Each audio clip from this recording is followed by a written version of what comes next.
If no one's enforcing a law, while everyone's breaking it, is it really a law? And so it was with Prohibition.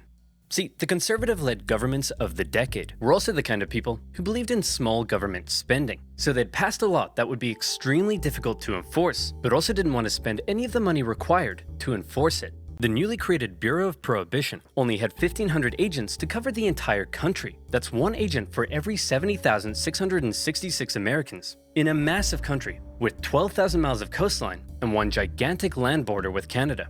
And all these clever little loopholes people were using to score illegal booze were only just the beginning. By outlawing it, Prohibition had made alcohol a precious commodity, and millions of Americans would become outlaws as they found a variety of ways to score illegal booze. For example, many Americans began making their own liquor. Illegal stills from making moonshine were found by Prohibition agents from the hills of Kentucky and the caves of Arizona to parking lots in major cities, and even in the homes of Prohibition-supporting politicians. To discourage moonshining, the government began adding extra toxins to many of the products moonshiners were using, which resulted in many cases of severe illness and death.